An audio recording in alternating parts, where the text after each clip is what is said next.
So today we're gonna have a look over a very interesting IoT project called as Portable Weather Station, and it got a lot of features as compared to the other similar projects. Like first of all, it's based on the e-paper display, which not just look neat but saves a lot of power, so we can run this weather station on battery for several days without charging. Secondly, it not just displays the current temperature and humidity data, rather it is loaded with a lot of information like current date and time, current location, sunrise and sunset time, and even 3 days weather forecast, which is insane. Moreover, it got a built-in sensor with the help of which you can not just monitor the outside temperature, but you can also visualize the real-time temperature and humidity data of your room when the project is installed. So it's the perfect DIY project for your desk. And now, before going on to knowing how we built the project, let me first thank the sponsor of today's video, DigiKey. DigiKey is a global leader in cutting-edge component distribution of electronic components and automation products worldwide. They provide more than 15.9 million components from over 3,000 manufacturers with product in stock available for immediate shipment. Also, with their fast shipping and excellent customer support, you can always trust that your product will arrive on time and in top condition. So do remember to check out DigiKey for your next project. Okay, so now let me show you the schematic of this project and let's discuss some of the important components. So here's the complete schematic of our portable weather station project, and here the main component is the ESP32 S3 Vroom chipset, which as we all know got built-in Wi-Fi and Bluetooth support in it, and this particular variant got built-in 16 MB of flash. So that's the main controller and the Wi-Fi driver of the project. Secondly, we got the connector for attaching the e-paper display. So let me show you which e-paper display we are using. So here we are using this particular variant of the e-paper display, which comes in 3 colors: white, red and black, which is mentioned here, and it got the resolution of 400 by 300 pixels or dots, you can say. And for the projects like the portable weather station, e-paper display is kind of an ideal choice because, as I said in the beginning, it consumes very less power because it just needs power to update the display, and once it's updated, it no longer needs the power to display that same content on it. So that is all about the e-paper display. Let's just see what is the other major component. Then after that, here we are also using a temperature and humidity sensor to monitor indoor temperature and humidity value. And here is the model of that particular sensor. And this sensor is very easy to interact as it works on the I2C protocol, and the operating range is from -40°C to 125°C. So that's the sensor which is integrated in our project. Other than that, we also have this Max 189 battery charging IC, which is used for charging the lithium based batteries, and here the charging current is up to 1.4 ampere, which is really good. Now for the battery charging circuit, here on board we also have the LDO, the load dropout voltage regulator IC ADP124. Let me show you specifications. So here's that IC. It is an 3.3 volt linear regulator IC, and if I show you the data sheet, then here as you can see that it is a very low dropout voltage of just 130 millivolt. So whenever you want to get the 3.3 volt stable output voltage from a battery, LDO is recommended, and as this project also works on a battery, we are using a 3.3 volt LDO here. After that, here's the last component, which is the USB Type-C, which will be used for both programming and charging the battery. So that was all about the complete schematic, and after finalizing the schematic, we got the custom PCB printed, and later after soldering all the components on it, here is the final look of our project. And with this, we are done with the hardware part of the project. And now let me take you to Arduino IDE and let me show you the code used in it. So here's the complete code used in our project. It's a pretty long code, and no, we haven't written it from scratch. Rather, we took the reference of one GitHub repository. Let me show you.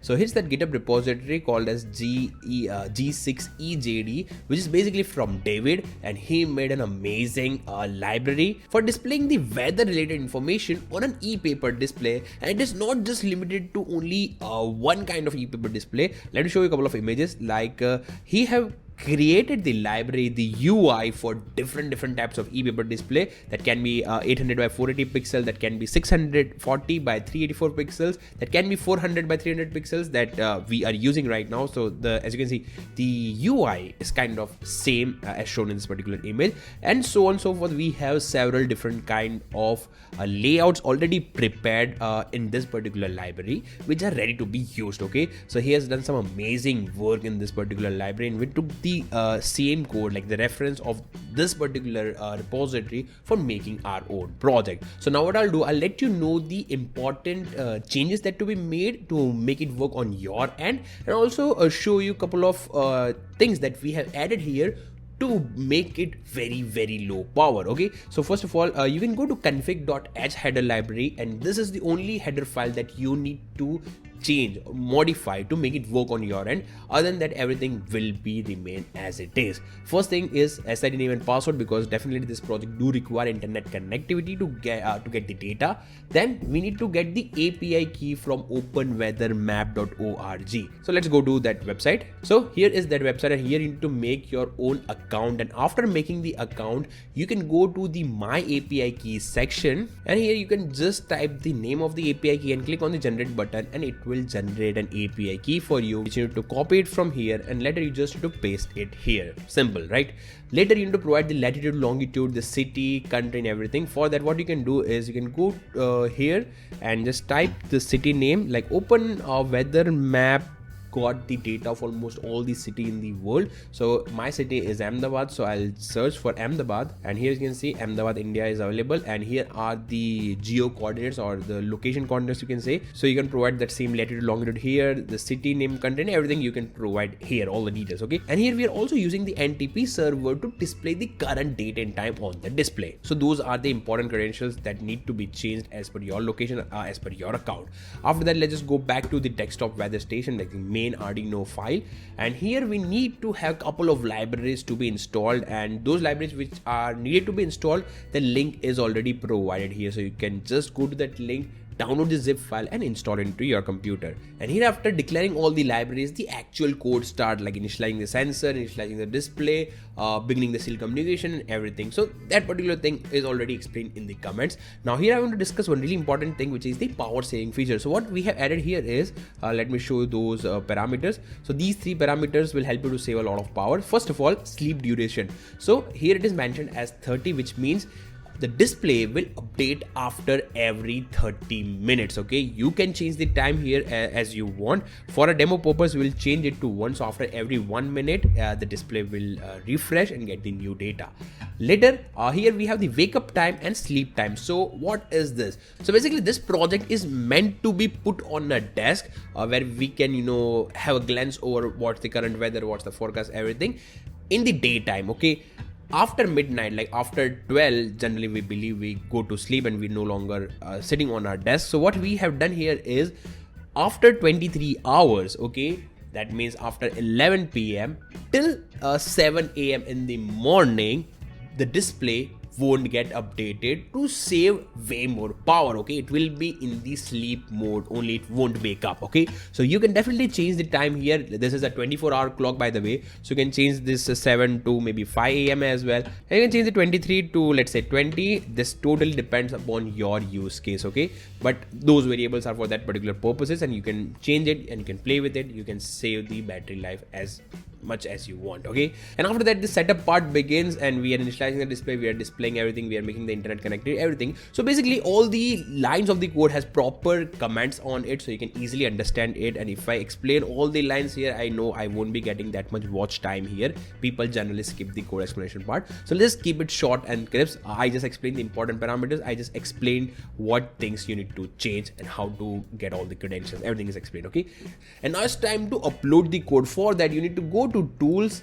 into the boards, and here you need to select the board as ESP32 S3 dev module. After that, just select the right COM port. Well, it's not showing, let me just plug it out and plug it in once again.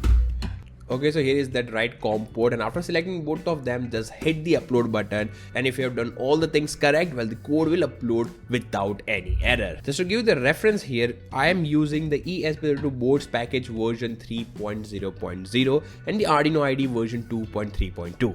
Okay, so here the code is successfully uploaded, and after uploading the code, when I powered up the display with the battery, as you can see, I started getting the data as expected. I'm getting the outside weather information from internet, and I'm also getting the indoor temperature and humidity value through the built-in sensor. So after that complete project, we also designed a 3D printed case for it, and later after getting its 3D prints, we started assembling the hardware part inside the casing, and later we also attached a stand on the back to put it at a rest position on our desk. And after assembling everything, here is the final look of our portable weather station. Isn't that look super cool on the desk? And that was all about today's video, and yeah, that being said, DigiKey.